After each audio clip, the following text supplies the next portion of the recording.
Mimi niliondoka kwa sababu ya sikuwa na vyeti vya ithibati. Okay.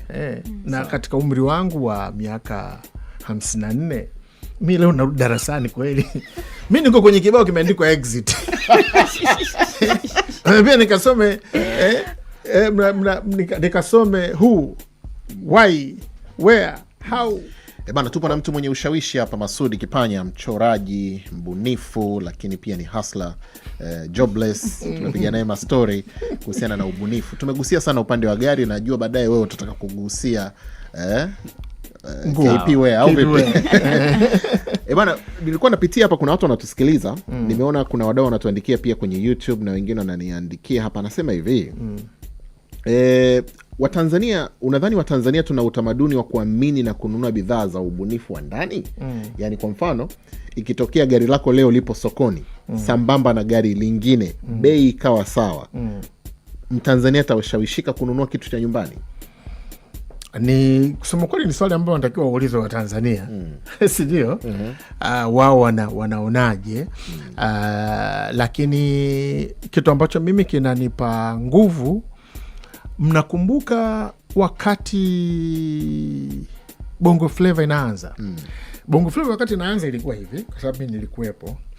Ilikuwa pale kwenye ile dance floor. Sawa?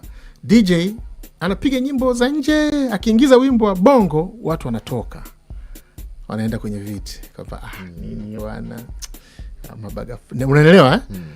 Alafu ikawa inaenda, wakawa wanabaki kidogo, wakawa wanaenda wanabaki mpaka wimbo wote, wakawa wanaenda, DJ anapiga wimbo wa pili, watu wanabaki, watatu wanabaki. That's how it started. Umeelewa? Kwa hiyo kila kitu lazima kianze kwa utaratibu huo, na usiwalaumu wa Tanzania kwa kutopenda kitu cha kwao pale mara ya kwanza, hawaamini. Kwa hiyo watengenezee consistency, maana ndio inawapa imani kwamba okay, wanaona hajanunua fulani apite basement. Mbona anapita tena akifika kule anaambia bana, mimi nimetumia 10% ya mafuta ambayo ya nishati ulioitumia wewe. Yani wewe umetumia shilingi 60,000 kutoka sehemu moja mpaka sehemu nyingine, mimi nimetumia shilingi 6,000. Umeona? Okay, na haijabomoka njiani. Ndio inajenga hiyo trust. Kwa hiyo ni kitu cha kawaida kwenye kutengeneza ile imani, haitokei tu hivyo haraka. Yes. Kuna malalamiko kwamba mabenki na taasisi za kifedha Tanzania haziamini mawazo mapya mpaka yawe na faida tayari. Masudi, kama mtu uliyewekeza nguvu zako, unadhani nini kifanyike ili mitaji ianze kuwaamini watu wabunifu wetu? Kwanza, ni kweli? Ni kweli. Benki hazifund ideas kwanza. Maana bora taasisi bado sio idea, tayari tumeshafika hatua ya pili ya kufanya. Lakini pia wakiangalia, wakikuona kama uelewe, yani hawatoi hela kwenye utaratibu huu. Sasa na bahati mbaya hata mamlaka haziwezi kulazimisha sana benki hizi wanafanya biashara. Umeelewa kwamba usinipangie bana, mimi naogopa, wanaogopa riski. Unajua, nilisoma sehemu fulani wanasema kwamba pale Silicon Valley kule Marekani watu wana fund, yani unaweza kukutana na au angel investors hao, yani ukamwadithi, mmekaa tu labda mnakula kwenye fast food, akisikiliza idea yako anakupa mpunga, yani hana wasiwasi wa riski. Yani unajua, yani umenipata? Hebu angalia jinsi ilivyokuwa rahisi hivyo. Kwa nyingi, na sio kwamba zote zinapasua, ziko zinazoanguka nyingi, lakini hawaogopi ile riski ile ya kupush vitu vipya au mawazo mapya tunavyosema. Huku sisi kwetu, kwa sababu ya njanja zetu, watu wanawaza sana hela zao. Sawa, kwamba kukupa hela vipi? Vipi? Sawa, bwana. Kwa hiyo tunaendelea kutengeneza mavazi, tunaendelea kutengeneza gari, tunaendelea kuchora katuni. Yes. Kutangaza bwana. Nina wasiwasi kidogo kwa sababu moja.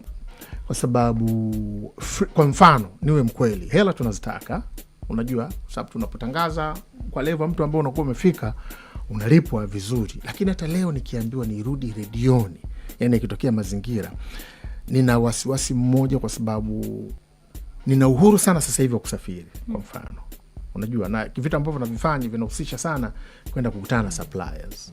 Umeona? Sasa bahati mbaya, tatizo la ajira ni hilo. Kwa mfano, unafanya kipindi cha asubuhi, mtaniwia radhi, unafanya kipindi cha asubuhi, Huku sisi bado hatuamini kwamba Masoud anaweza akatangaza akiwa Ujerumani, hatuamini kwamba Masoud anaweza akatangaza akiwa China, kwa sababu ni kuambieni, kwa teknolojia ilivyo sasa hivi, nyinyi mna uwezo wa kufanya kipindi mkiwa popote. Umeona? Lakini sasa mara nyingi mwajiri anataka kama anaona kama mnamchukulia hela, mnamchukulia na kule mnatengeneza hela. Umeona? Kwa sababu ya roho yake, mtaniwia radhi tena, anataka kama akuone pale asubuhi unahangaika, unaamka asubuhi.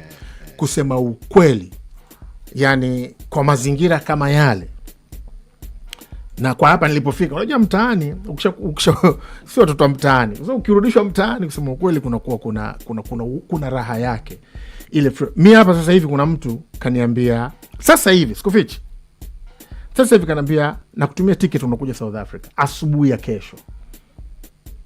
Sasa sina bwana, unajua bwana maana yake ni mwajiri. Hebu wewe niambie saa hizi unaanzia wapi kuongea na HR akupe ruhusa ya kesho? Hata kama alitaka kwa Masoud kweli, leo unasafiri kesho, Masoud hebu kuwa mimi kwanza, hebu vaa viatu vyangu. Kwa hiyo unakuta hii freedom ambayo nayo, nikiambiwa nenda Mwanza leo, nikiambiwa nenda sehemu fulani, nikiambiwa yani inakuwa ni rahisi. Kwa hiyo unatamani, kwa sababu unatamani, unaitaka ile hela. Lakini sasa hiyo mimi nikitazama ni hatari. Umesema umerudishwa mtaani, umemaanisha nini? Kwa mfano sasa siko redioni. Okay. Uliondoka kwa hiari? Lakini mimi niliondoka kwa sababu ya sikuwa na vyeti vya ithibati. Okay. Na katika umri wangu wa miaka 54, mi leo narudi darasani kweli. Mi niko kwenye kibao kimeandikwa exit. Pia nikasome nikasome who, why, where, how, when. Umeelewa? Kwa sababu mi ukiniuliza, nitakwambia kwamba mass communication ni taaluma ambayo kila binadamu anayo. Kwa sababu tafsiri ya mass communication ni pale ambapo ukiwa na baba mkwe wako unaongea tofauti, ukiwa na mtoto wako unaongea tofauti, ukiwa na mkeo unaongea tofauti, ukiwa na washikaji zako unaongea tofauti. That is mass communication. Na ndio maana hapa Lambert, mkikaa wewe huwezi kutoa tusi hapa. Lakini mimi naamini wewe kuna mazingira ukikaa wewe maneno unatoa, ndio huyo. Kwa tayari ile mtu ambaye ukimwona ni mtangazaji, tayari ile taaluma anayo. Sasa mimi nasema bana, kwa hiyo mimi nikaingia mtaani, umenipata, sio kwa kupenda, lakini kwa sababu ya hizo sababu. Sasa ukishafika mtaani unakuja kugundua freedom na utamu ambao unakuwa unaupata. Una miss kwa redioni? No, hii miaka yote rafangu nilofanya ile. Miaka mingi sana nimefanya kusema kweli, lakini pia huwezi kuacha kumiss kwa sababu ya kuwasiliana na watu ili na kutoa vitu ambavyo unavyo. Lakini kuna mazingira pia unabidi ukubali, kwa sababu kuna watu wengine wapi. Kuna sehemu ukikaa mwingine haingii, ujue. So unajua hicho kitu? Yaani kuna mazingira ukikaa mtu mwingine hawezi kushine kama wewe umekaa pale. Masoud, yes, tutatafuta wakati na wewe zaidi. Shukrani sana. Asante sana. Bwana, tunashukuru sana Kijora kwa time.